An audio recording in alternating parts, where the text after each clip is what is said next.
আসসালামু আলাইকুম, শুভ বিকেল। সাথে আছে আমি আব্দুল্লাহ নোমান। আজকে আমরা আলোচনা করব বেগুনের একটি মারাত্মক সমস্যা নিয়ে। সেটি হলো বেগুনের ডগা ও ফল ছিদ্রকারী পোকা।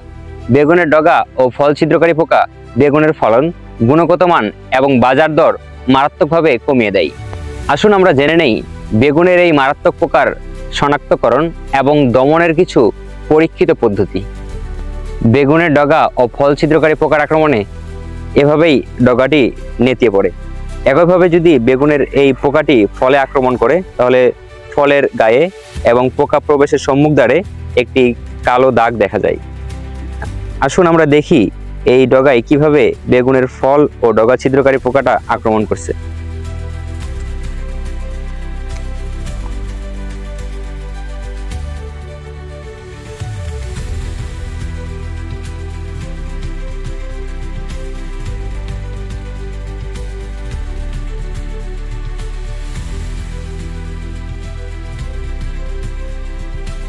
সাধারণত উষ্ণ ও আর্দ্র আবহাওয়ায় এ পোকার আক্রমণ বেড়ে যায়। চারা লাগানোর 4 থেকে 5 সপ্তাহ পর থেকে এ পোকার আক্রমণ দেখা দেয়। বেগুনের ডগা ও ফল ছিদ্রকারী পোকা দমনের উপায়। বেগুন গাছ লাগিয়ে দেওয়ার 2 থেকে 3 সপ্তাহ পর ফেরোমন ফাঁদ যেমন ইস্পাহানি কোম্পানির BSFB ফেরো বিঘা প্রতি 10 থেকে 12টি লাগিয়ে দিন। আক্রান্ত ফল ও ডগা সংগ্রহ করে পুড়িয়ে ফেলুন। আক্রমণের মাত্রা বেশি হলে জৈব বালাইনাশক যেমন বায়োচমক অথবা স্পিনোস্যাট গ্রুপের সাকসেস অথবা ট্রেসার 10 লিটার পানিতে 4 মিলি হারে মিশিয়ে গাছের ফুল আসার সময় হতে প্রতি 2 সপ্তাহ পর পর পরন্ত বিকেলে স্প্রে করে দিতে হবে।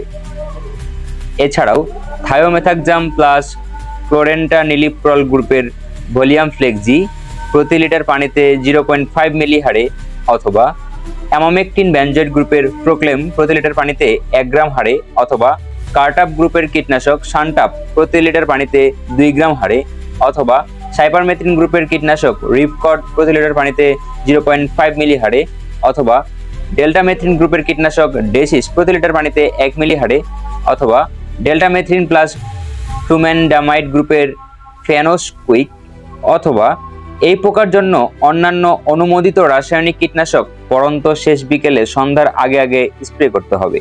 স্প্রে করার পর অন্তত 10 থেকে 12 দিন পর্যন্ত বেগুন তোলা যাবে না। পর্যাপ্ত সুরক্ষা অবলম্বন করে কীটনাশক দিতে হবে।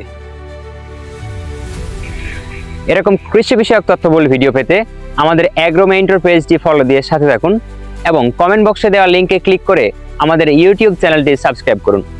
এই ভিডিওটি যদি আপনার ভালো লেগে থাকে আপনার পরিচিত জনদের মাঝে শেয়ার করে ছড়িয়ে দিন। ধন্যবাদ।